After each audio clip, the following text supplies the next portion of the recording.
صل على سيدنا محمد وعلى آل سيدنا محمد. اللهم صل على سيدنا محمد وعلى آل سيدنا محمد. اللهم صل على سيدنا محمد وعلى آل سيدنا محمد. اللهم صل على سيدنا محمد وعلى آل سيدنا محمد. اللهم صل على سيدنا محمد وعلى آل سيدنا محمد. اللهم صل على سيدنا محمد وعلى آل سيدنا محمد. اللهم صل على سيدنا محمد وعلى آل سيدنا محمد.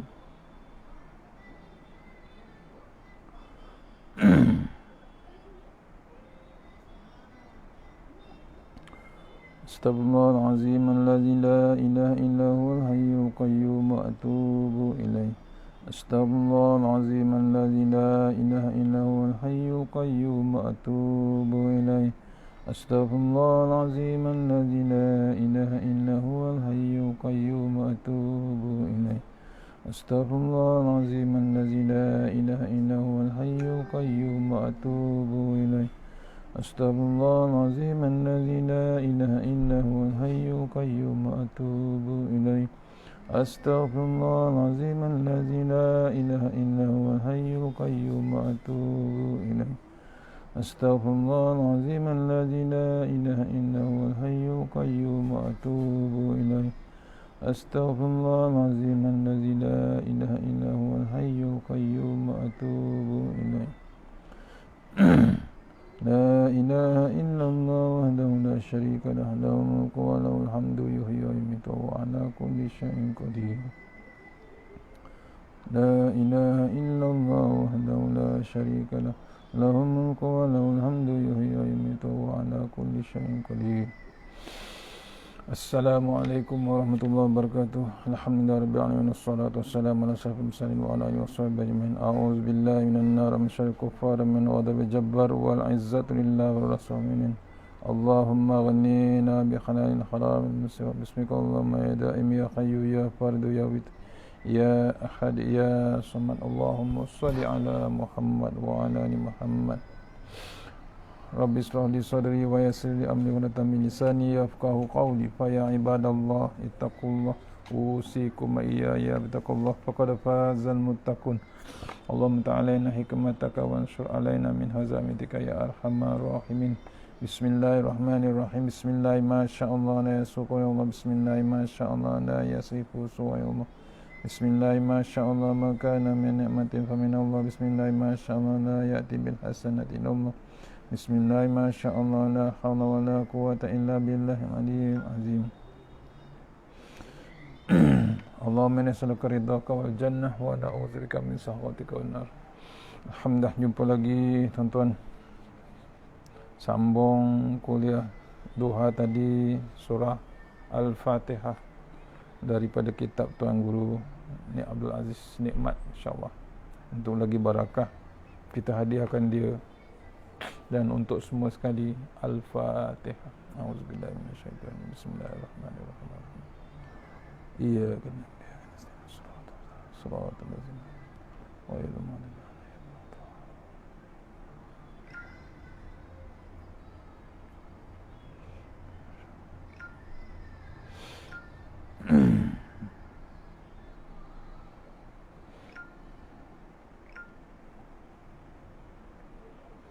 InsyaAllah kita masih lagi dalam tafsir Tuan Guru Ni Abdul Aziz Nikmat. Tafsir surah yang pertama, iaitu surah Al-Fatihah. Baru masuk ayat Bismillahirrahmanirrahim. Baru masuk, iaitu belum habis lagi tafsiran dan terjemahan Al-Fatihah ayat Bismillahirrahmanirrahim. Siapa yang ada kitab ni, muka surat 18. Bukan saya nak tafsir, saya ajak tuan-tuan kita baca sama-sama, insya-Allah. Ya. Sambil-sambil menunggu maghrib, kita baca tafsiran Tuan Guru Ni Abdul Aziz Nikmat. Dia pun dah tiada, kita amalkan, kita teruskan diri kita apa yang dia sampaikan, insya-Allah. Auzubillahi minasyaitonir rajim. surah Al-Fatihah ayat nombor 1, iaitu Bismillahirrahmanirrahim. Dengan nama Allah yang amat pemurah lagi amat pengasih, amat kasihan belas, kata Tok Guru. Bismillah, dengan nama Allah. Dah diterangkan tadi huruf ba, kemudian ada bab tajwid, ada bab pengertian dalam bahasa Arab, iaitu fi'il isim, fi'il dan harf. Kemudian kesemuanya diminta kita, apa saja kita buat, kita gunakan, kita mulakan dengan Bismillah. Itu yang cantik. Okey, habis tu terus kita kepada muka surat 17, dikaitkan ayat Bismillah ni dengan ayat Tabbat yada abi lahabi wa tab. Itu dia. InsyaAllah. Jadi yang ambo nak sebutkan bahasa ini ialah berubah-ubah. Binasalah kedua-dua tangan Abu Lahab dan binasalah ia bersama. Surah Al-Masad ayat 1. Tabbat yada abi lahabi wa tab. Ayat Tabbat yada abi lahabi wa tab, kita berhentilah terjemah binasalah. Dalam dialek Kelantan, kita bubuh makna begini, mati dibunuhlah Abu Lahab. Itu bahasa Kelantan. Apabila orang Kelantan menyumpah kepada orang, bahasa perkataan dia, bahasa celaka, mapuh bahasa jilak cak. Begitulah orang Kelantan sebut. Jadi ayat tabbat yada abi lahab, Tabbat yada abi lahabi, itu terjemahannya bahasa jilat cok, mati dibunuhlah Abu Lahab. Allah. Tu teruknya Abu Lahab kena. Sampai ditulis paling dahsyat, sejahat-jahat manusia, sedegil-degil manusia zaman Rasulullah adalah Abu Lahab. Sampai Allah tuliskan, Allah rekodkan dalam Al-Quran. Satu-satu namanya antara nama yang hebat yang menentang Rasulullah SAW. Terjemah begitu barulah jejak molek. Bahasa Kelantan Tok Guru, jejak molek, yakni bernas. Terjemahan yang sepatutnya kepada pendengar. Dan bila kita terjemah, kita mesti ada ilmu balaghah. Dalam pengajian bahasa Arab ada ilmu balaghah, nahu dan saraf. Balaghah ini ilmu yang menyebabkan apabila kita faham ilmu ini, percakapan kita itu mudah sampai, yakni difahami. Itu balaghah. Sampai faham jejak ke tulang hitam, kata bahasa Kelantan, kata Tok Guru, menusuk ke dalam hati. Jadi bila sampaikan ilmu itu sampai menusuk ke dalam hati kita, atau lebih halus lagi, sampai menusuk jiwa. Tu orang Kelantan panggil jejak ke tulang hitam. Jadi kalau kita masih guna binasalah Abu Lahab wa tabba, dan binasalah dia, orang kampung akan duduk diam kerana tidak faham apa dia benar-benar binasa, apa dia binasa-binasa. Benda-benda begini kita kena faham. Nak sampaikan kepada orang yang tidak faham. Jadi Bismillah itu, Bismillah itu dengan nama Allah, boleh juga kata dengan daulat Allah, dengan kebesaran Allah, dengan keramat Allah, dengan keagungan Allah, atau dengan tuahnya Allah. Katalah apa saja pun, asalkan guna bahasa yang tidak lari daripada maksud asal Al-Quran. Bagi membolehkan masyarakat ataupun pelajar-pelajar kita, khasnya orang kampung kita, faham. Janji mesej tu faham. Janji maksud ayat itu faham. Tu. Mereka faham benda apa yang Tuhan mahu. Itu yang penting. Apa yang Allah perintah, itulah yang sepatutnya mereka faham. Bismillah itu dengan nama Allah. Allah tidak kata bizatillah, dengan zat Allah. Kerana Allah jenis tidak jenis zat serupa kita. Nama itu memang kena ada. Wa 'allama Adamal asma'a kullaha, dan ia telah mengajarkan Nabi Adam akan segala nama benda-benda dan gunanya. Surah Al-Baqarah ayat 31. Wa 'allama Adamal asma'a kullaha. Mula-mula ilmu yang Tuhan ajar kepada Nabi Adam, dia ajar nama. Di atas dunia ini tidak ada benda yang tidak ada nama. Dengan sebab waktu Adam diturunkan, Allah dah ajarkan Nabi Adam semua jenis benda punya nama. Ada benda mesti ada nama. Dengan sebab rekaan sains yang baru, tubik ataupun keluar benda-benda yang tidak ada nama, maka sengaja diberikan nama. Seperti vitamin. Vitamin ini benda yang baru timbul dan orang baru jumpa. Sebenarnya benda yakni vitamin ini sudah lama. Sama jadi dengan kejadian orang dan makhluk. Tetapi dengan sebab vitamin ini benda yang orang baru jumpa, maka dia bubuh nama. Tidak tahu hendak bubuh nama, maka orang bubuh nama vitamin A, vitamin B, vitamin C dan vitamin D. Vitamin C kompleks dan semua sekali. Ini nama-nama yang sengaja direka. Kalau tidak ada nama, ia mesti diberi nama. Jadi nama yang paling mustahak diberikan nama ialah Allah. Kerana Allah ini adalah tukang yang buat kita. Yang buat kita pun Allah, dan yang membuat dunia pun Allah juga. Maka ya atau tidak kena ada nama. Nama yang betulnya ialah Allah, yang orang panggil Tuhan. Perkataan Tuhan ini bukannya nama. Ia adalah gelaran. Orang Melayu panggil Tuhan dan orang putih panggil God. Bahasa apa pun ada istilahnya masing-masing. Ini adalah gelaran dia.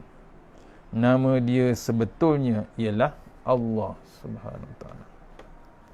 Cina pun kena kata Allah. Orang Melayu dan orang putih pun kena kata Allah juga. Kita sebut nama dia begitu. Sekarang Tuhan kata, segala-gala perkara ini kamu wahai manusia mesti mula dengan nama Allah, iaitu Allah. Sifat aku Ar-Rahman Al-Rahim, yang amat pemurah lagi amat kasihan belas. Diingatkan lagi balik, bila ada yang nama Allah, apa benda saja kita nak lakukan mesti dimulai dengan nama Allah Subhanahu Wa Taala. Siapa letak sifat ini kepada Allah? Jawabnya, dia sendiri yang letak. Dia sendiri bubuh nama dia. Allah dan dia sendiri. Allah dan dia sendiri bubuh sifat-sifat. Dalam banyak-banyak nama dia ada 99 nama. Dia ambil dua sifat yang benar-benar menimbulkan rasa sayang kita kepada dia. Kalau isteri dua orang, salah seorang ada sifat Rahman, pemurah hati. Suami kata, pinjam duit sikit, amba tidak ada duit. Isteri beri duit selalu, iaitu segera. Suami kata, rasa hendak makan singgang hari ini. Isteri buat singgang selalu, segera dibuat. Suami kata, saya hendak keluar, tidak balik 3 hari. Isteri kata, ya, tidak mengapa abang. 3 hari atau 4 hari pun boleh, asalkan abang sayangkan saya. Ini kata Tok Guru. Ya. Seorang isteri yang lagi tidak kena sikit. Masam, monyok, muncung. Marah-marah sokmo selalu. pukul 7 pergi pagi, keluar pukul 1 baru dia balik. Maknanya salah seorang isteri muka manis dan seorang lagi muka masam sokmo. Kita sebagai suami hendak sayang yang mana? Macam mana comel sekalipun, jika muka masam sokmo ataupun selalu muka masam, macam mana comel sekalipun, tetapi kalau cakap menyakitkan hati, sokmo iaitu selalu menyakitkan hati, akhirnya kita tidak ada rasa sayang kepadanya. Kerana apa? Kerana tidak ada sifat Rahman, tidak ada sifat pemurah hati. Ni hebatnya keterangan Tuan Guru mengenai sifat Allah Subhanahu Wa Taala Ar-Rahman Ar-Rahim. Kalau kamu sayang kepada orang yang pemurah sikit hatinya, hati dia pemurah sikit saja, masa tengah hari atau tengah malam kamu boleh minta tolong kepadanya, itu pun kamu sudah sayang. Aku ni, wahai manusia, aku ni tidak pernah tidur, kamu hendak jebur minta tolong masa bila? Aku beri belaka. Aku ni tidur pun tidak, mengantuk pun tidak, kamu hendak minta tolong aku bila-bila boleh, hendak panggil aku bila-bila pun boleh, hendak berdoa kepada aku bila-bila pun boleh, hendak berdoa kepada aku tengah malam, tengah hari, ketika kamu lemas, ketika apa pun aku ada sokmo. Itulah pemurah aku. Allah, tuan. Itu hebatnya Allah Subhanahu Wa Taala, Maha Pemurah. Diterangkan oleh Tok Guru macam mana keadaan pemurahnya Allah Subhanahu Wa Taala. Tidak kira masa, tidak kira waktu, tidak kira tempat. Allah menunggu permintaan kita. Selain itu, banyak lagi lah sifat pemurah Allah. Di atas dunia ini, orang yang sembahyang pun boleh makan, yang tidak sembahyang pun boleh makan. Orang yang tolak syariat, dia pun boleh makan, siap dapat pangkat lagi. Berlaku. Tak kira siapa. Yang maksiat pun dapat makan, yang tak maksiat pun dapat makan. Yang mengingkar dengan Allah Ta'ala pun, tak sembahyang pun dia boleh makan, siap tolak lagi hukum Allah Ta'ala pun boleh makan. Nampak? Dia pun boleh makan, orang yang tolak syariat. Siap dapat lagi gelaran, dapat lagi pangkat, pun boleh makan. Pasal apa? Al-Rahman, Allah Subhanahu Wa Taala. Tetapi di akhirat kelak Ar-Rahim, yang kasihan belas, hanya untuk orang yang tolong aku, yakni Allah, di atas dunia, dan yang tolong sokong Allah walaupun kena marah ataupun kena apa sekalipun. Akhirat kelak Allah kenal biji mata siapa dirinya. Allah akan beri balasan syurga kepadanya di akhirat. Itu Allah tunggu kita sebenarnya. Syaratnya tolong Allah juga. Itu. Yang mana tidak dengar butir kata perkataan aku dulu, yakni Allah, aku bubuh dia di dalam neraka. Minta maaflah kerana aku ini reti kasihan pada orang yang kasihan saja. Dan aku juga tidak reti kasihan kepada orang yang tidak reti kasihan kepada aku. Sebab itu dia gabung ataupun reka gabung Ar-Rahman untuk dunia dan Ar-Rahim untuk akhirat. Ni kena renung kita. Kalau sayangkan Allah Ta'ala kita sekarang ni, Allah tunggu dengan sayangnya besok di akhirat. Ni maksudnya. Maknanya kita jangan bimbang kalau kita ikut perintah Allah Ta'ala, walaupun terpaksa menelan benda yang pahit, walaupun terpaksa merangkak dengan banyaknya obstacle ataupun halangan-halangan kita untuk menegakkan agama Allah Subhanahu Wa Taala. Tidak mengapa, pasal apa? Allah tunggu kita esok. Tu yang ada Al-Rahman Ar-Rahim. Di atas dunia ini, hatta khinzir di dalam hutan itu pun boleh makan, minum, sehingga gemuk, metong, gedempul, kata Tok Guru. Beranak sekali 10 ekor, 15 ekor keluar. Itu sifat Al-Rahman, biawak yang di dalam gok ataupun belukar, Dan cacing di bawah batu pun boleh makan belaka. Tetapi akhirat kelak, siapa yang melawan aku, tahulah aku akan aku bakar dengan api. Yang taat kepada aku beri kepada dia syurga. Syurga ini abadi, sebagaimana neraka itu pun abadi. Syurga juga abadi. Allah, tuan-tuan. Itu mana kita nak pilih sebenarnya? Tak ada lain, tuan-tuan. Yang kita layak, yang kita mampu, yang kita terdaya, syurga Allah Ta'ala. Jangan sekali-sekali kita nak minta kepada dalam syurga, ataupun kita saja-saja register waktu di dunia ni untuk jadi ahli neraka. Hasilnya orang yang tolong Allah Tuhan, maka Allah akan tolong dia di akhirat kelak. Allah akan pilih orang yang tolong dia Tuhan di atas dunia. Kita ini akan tidak putus angin, keterkilan katanya. Bahasa Kelantannya putus angin. Maksudnya terkilan atau berputus asa daripada menyokong kerja Allah. Macam mana?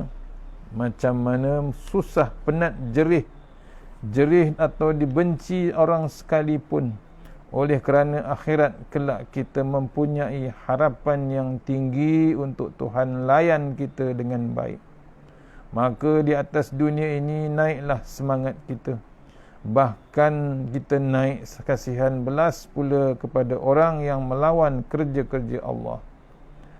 Kasihannya orang ini,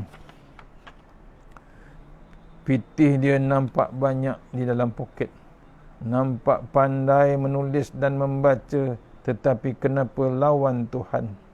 Akhirat kelak bagaimana? Dia fikir atau tidak? Kita kasihan kepada orang yang melawan, menyebabkan semangat kita bertambah-tambah lagi, walaupun yang ditentang ketika kita bekerja untuk Islam. Kerana kita yakin 100% bahawa Tuhan ini tidak berbohong apabila dia berjanji di akhirat kelak.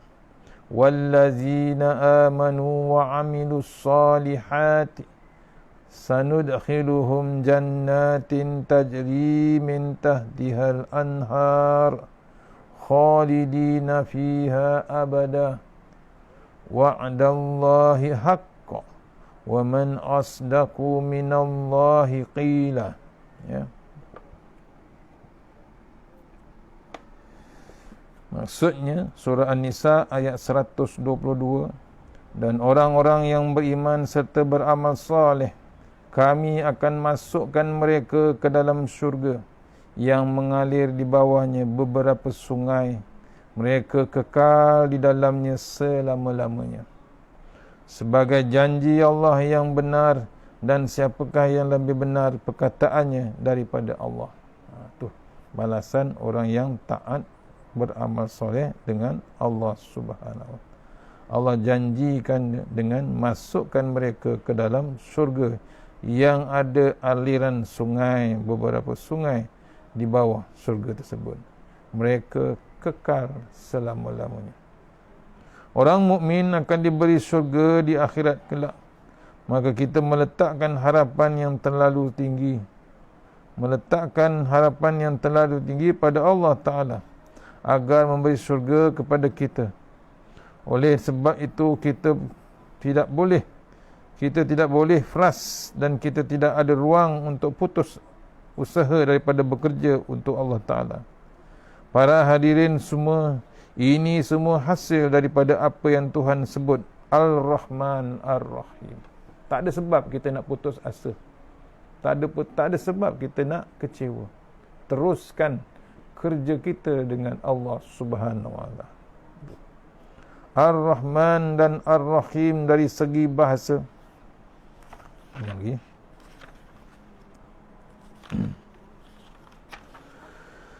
Ar-Rahman dan Ar-Rahim dari segi bahasanya, Rahman diambil daripada perkataan Ra, Ha, Mim. Al-Rahim juga begitu, diambil daripada perkataan Ra, Ha, Mim. Kedua-dua perkataan ini pecahan dari perkataan asalnya Rahmat.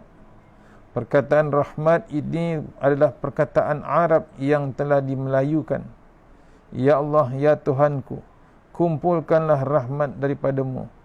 Rahmat ini kalau kita bubuh makna Allah orang panggil orang Melayu, makna Melayu orang panggil kasihan belas. Apabila kita kata Rabbighfirli, wahai Tuhan ampunkan dosa ke aku ini, warhamni, tolong beri rahmat kepadaku. Kenapa rahmat? Jawabnya kerana kasihan. Apa yang Tuhan kasihan kepada kita, kita tidaklah buat senarai kepada Tuhan. Ya Allah, ya Tuhanku, senarai yang Engkau kena kasihan kepadaku begini. Berilah anak soleh, berilah tubuh sihat, berilah jiran-jiran yang tidak khianat kepada aku. Berilah harta rezeki-rezeki yang halal. Kita tidak buat senarai pun. Itu rahmatnya Allah Subhanahu Wa Taala. Bahkan kita kira begini. Tok tulis, Tuhan nampak apa yang mustahak, berilah Tuhan. Engkau nampak aku mustahak kepada anak yang suka soleh, maka Allah, Engkau berilah aku anak yang soleh. Engkau tengok aku ni mustahak kepada kesihatan, maka berilah aku kesihatan. Engkau tengok ibu bapaku toksir, tidak mampu sembahyang, maka tolonglah buka pintu hati ibu bapaku untuk sembahyang. Apa saja yang engkau tengok perlu, aku ini perlu kepada rahmatmu dan balasan belasmu, maka berilah. Itu maknanya warhamni, wahai Tuhan, minta tolong beri rahmat kepada aku dan kasihan belas aku.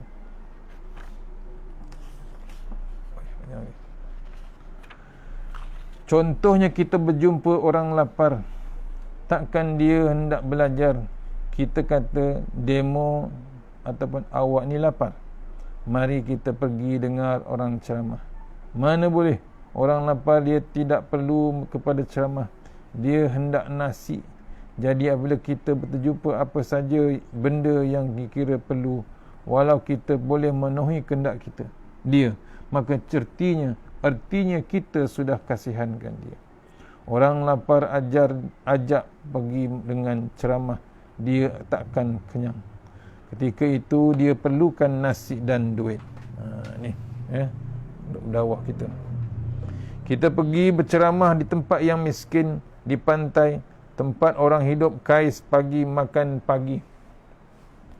Kita berceramah minta orang pantai menderma. Ayatnya berkenaan pahala orang yang menderma. Dia hendak makan nasi, beras pun tidak ada. Ini orang panggil penceramah yang tidak pandai atur, tidak pandai pula skru, tidak kena dengan nat 9 skrunya, nat 9 skrunya 12. Jadi tidak ketat sokmo lah, kata Tok Guru, sampai bila-bila. Pergi ceramah tempat orang miskin, pergi cari duit, infak ataupun derma pada orang miskin. Kan payah. Sebab itu sebelum kita berdoa, kena ada benda kita target di dalam hati kita. Kita berdoa dalam keadaan sakit, kita bangun, ya Allah, ya Tuhanku, tolonglah beri rahmat kepada aku. Rahmat yang kita perlu ketika itu ialah sihat. Kalau kita tumpukan pada bacaan warhamni, Rabbil warhamni, Rabbil firli warhamni. Waktu kita duduk congok ketika duduk antara dua sujud, tu minta pada Allah Ta'ala rahmat.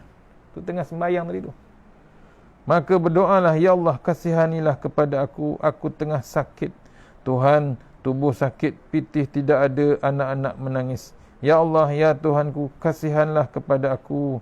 Berilah makanan dan berilah rezeki yang halal. Bukalah pintu orang-orang hati, orang-orang kampung supaya kasihan, supaya kami, supaya bawa beras kepada aku. Bukalah pintu hati bergala malaikat langit supaya orang di muka bumi ini kasihan belas kepada aku. Kita tumpukan perhatian bila kita baca warhamni. Ni. Bab rahmat, Begitu juga wajburni, bermakna wahai Tuhan, tolong timbul seimbangkan aku.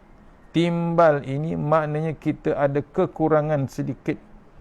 Kalau engkau tidak tolong timbal, maka kekurangan ini akan terus kurang. Ketika itu kita ingatlah apa yang perlu ditimbal. Timbal masalah ekonomi, timbal masalah keluarga, mertua, menantu, adik ipar, kakak ipar, jiran, kerajaan ataupun masalah rakyat. Apa sahaja benda yang kita berasa mustahak untuk ditimbal, maka dia baca, bila baca wajibur ni, dan kita ingat benda-benda yang perlu ditimbulkan. Jangan duduk tercongok, sebut di mulut automatik keluar, Rabbir firli warhamni wajuburni, tapi hati kita merata-rata ke kedai kopi dan pejabat. Kena faham, bila bacaan solat tu kena faham pengertiannya. Jangan sampai kita merayau. Kerana apa? Kerana kita sendiri tidak peduli apa dia kepada Tuhan. Sebut automatik macam kaset. Tekan butang, terus berbunyi radio. Ia keluar sendiri begitu saja. Rabbir firli warhamni wajuburni. Keluar sendiri saja. Sedangkan sembahyang ini kena ada rukun qalbi, iaitu rukun hati, rukun qauli, ucapan, dan rukun fi'li, perbuatan. Jenis hati, kita kena guna hati sepenuhnya. Wajuburni, wajiburni, wahai Tuhan, tolong timbal. Timbal apa? Pastikan sudah ada program tetap di dalam hati kita mengenai benda ini dan benda itu. Ditimbalkan balik. Tu. Sebab itulah bacaan dalam sembahyang tidak boleh baca serupa. Taqara naqara tidai. Naqara tiddik. Nabi kata, baca macam ayam patuk padi. Patuk-patuk. Kemudian terlekat di dalam hukum. Sebab baca seperti sangat hendak cepat relan. Jangan begitu. Bacalah sepatah separuh kalau hendak kembalikan kita. Sebab itulah bacaan dalam sembahyang tidak boleh baca serupa. Taqara naqara tiddik. Nabi kata, baca macam ayam patuk padi. Patuk-patuk, kemudian terlekat di dalam halqum. Sebab baca cepat sangat. Hendak cepat telan, jangan begitu waktu sembahyang.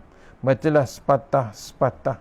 Kalau kita tidak sempat menghabiskan bacaan Rabbir firli, sebab kereta hendak bergerak, baca setengah sajalah Rabbir firli, dan berhentilah setakat itu.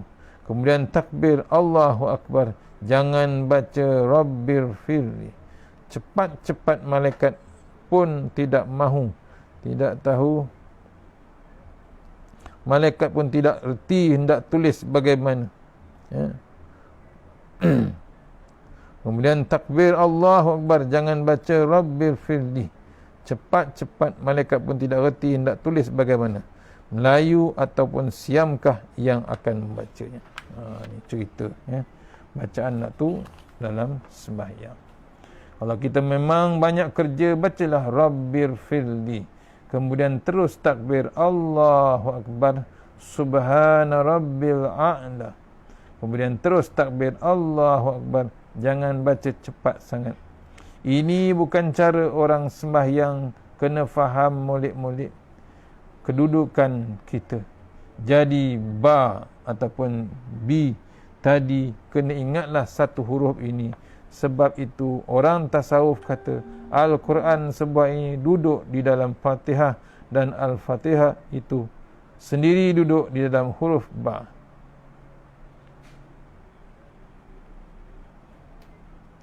Ulang balik.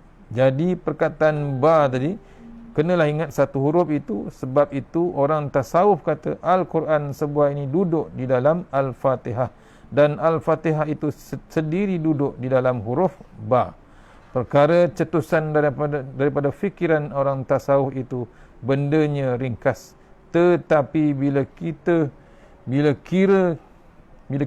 perhati, ia memang betul. Seluruh Al-Quran duduk di dalam Al-Fatihah.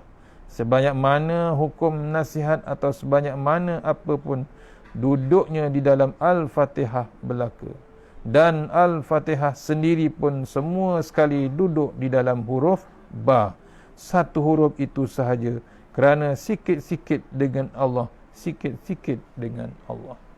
Tu maksudnya Bismillahirrahmanirrahim. Rangkum satu Al-Fatihah. Tu huruf ba. Sebelum tu Al-Fatihah ni merangkumi satu Al-Quran yang 6236 ayat. Tu Al-Fatihah. Al-Fatihah merangkumi satu Al-Quran, 140 juzuk, 114 surah, 30 juzuk. Al-Fatihah kawa satu surah tu. Dan Al-Fatihah pula dikawa pula huruf Bismillah, yakni huruf ba tadi. Pasal apa? Setiap benda kita sebut dengan nama Allah Subhanahu Wa Taala. Habis ya. Memang panjang. Banyak benda yang perlu kita fahamkan bacaan-bacaan ni. InsyaAllah kita cuba nanti sekali lagi kita baca huruf ba ni, huruf Bismillah, ayat Bismillah, ayat yang pertama dalam Al-Fatihah. InsyaAllah kalau peluang ada malam ni internet, kita cuba sambung pada ayat yang kedua. Dah hampir untuk maghrib. Mana yang berpuasa, saya nak ucapkan selamat berbuka puasa sunat Rejab, ataupun yang ganti, dua-dua pun dapat pahala. InsyaAllah kita sama-sama berdoa. Yang terbaik semuanya datang dari Allah. Jumpa lagi balik malam ni insyaAllah. Kalau ada peluang internet, doakan kami, doakan kestabilan internet kami insyaAllah. Yang terbaik daripada Allah Ta'ala, yang lemah daripada saya sendiri. Kita sudahi surah Al-Fatihah. A'udzubillahi minasyaitanir rajim. Bismillahirrahmanirrahim. Iyyaka na'budu wa iyyaka nasta'in. Shiratal ladzina an'amta 'alaihim ghairil maghdubi 'alaihim. A'udzubillahi minasyaitanir rajim. Bismillahirrahmanirrahim. Allahumma tawwil a'marana wasahi ajsadana wa nawwir qulubana wasabbit imanana wa ahsin a'malana wasi' arzaqana wa ilal khairi qaribna wa anis syarri minna wa khli hawadina fid din wa dunya wal akhirah. Ya Allah, panjangkan umur kami, sihatkan badan kami, terangkan hati kami, tetapkan iman kami, elokkan amalan kami, luaskan rezeki kami, dekatkan kami kepada kebajikan, jauhkan kami daripada kejahatan, tunaikan hajat kami. Allahumma anta rabbi la ilaha illa anta khalaqtani wa ala ahdika wa wa'dika mastata'tu. A'udzubika min syarri ma sana'tu wa abuka bi ni'matika alayya wa abu bi dzambi faghfirli fa innahu dzunuba illa anta. Taghasanna bizil wajabar wa tasamna bimalakut khallazi la yamut. Taghasanna bizil wajabar wa tasamna bimalakut khallazi la yamut. Taghasanna bizil wajabar wa tasamna bimalakut khallazi la yamut. Isrif annal bala wal waba innaka ala kulli syai'in qadir. Bismillahirrahmanirrahim. Bismillahi khairil asma. Bismillahillazi la yadurru ma'asmi azab. Bismillahi al-kafi. Bismillahi mu'afi. Bismillahillazi la yadurru ma'asmihi syai'un fil ard wa la fis sama' wa huwa sami'un alim. Bismillahi ala nafsi wa dini. Bismillahi ala ahli wa mali. Bismillahi ala kulli syai'in atani rabbi. Allahu akbar, Allahu akbar, Allahu akbar. Allahu Rabbi la usyriku bihi syai'an nazajaruka wa jalla tanaruka wa taqaddasat asma'uka wa la ilaha ghairuk. Allahumma inna a'udzubika min syarri kulli jabbarin wa a'udzubika min syarri kulli syaitanin marid wa min syarri qada'is su' wa min syarri kulli dabbah anta akhizum binasiyatiha. A'udzubillahi minan nar min syarril kuffar min ghadabil jabbar wal izzatu lillahi walil rasul wal mu'minin. Allahumma ghnina bihalalin an haramin wa bifad'an man siwak. Bismikallahumma ya daim ya hayyu ya fardu ya witr ya ahad ya samad. Allahumma salli ala Muhammad wa ala ali Muhammad Subhanallah alladhi dayan, subhanallah syadidil arkan, subhana man yazhabu bil laili wa ya'ti bin nahar, subhana man la yushghiluhu sya'nu anshan, subhanallahil hannani mannan, subhanallah musabbahi fi kulli makan. Rabbana atina fid dunya hasanah wa fil akhirati wa qina azabannar wa qina azabannar wa qina azabannar. A'udzu bikalimatillahit tamma min syarri ma khalaq. A'udzu bikalimatillahi tamma min syarri ma khalaq. A'udzu bikalimatillahi tamma min syarri ma. Wa sallallahu ala sayyidina Muhammad wa alihi wasallam. Alhamdulillahirabbil alamin. Terima kasih tuan-tuan. Jumpa lagi, sambung baca tafsir Al-Quran Tuan Guru Ni Abdul Aziz, ya, insyaAllah. Assalamualaikum warahmatullahi wabarakatuh. Selamat berbuka puasa pada semua yang berpuasa, insyaAllah. Mohon doakan kami sekeluarga, insyaAllah. Assalamualaikum warahmatullahi wabarakatuh.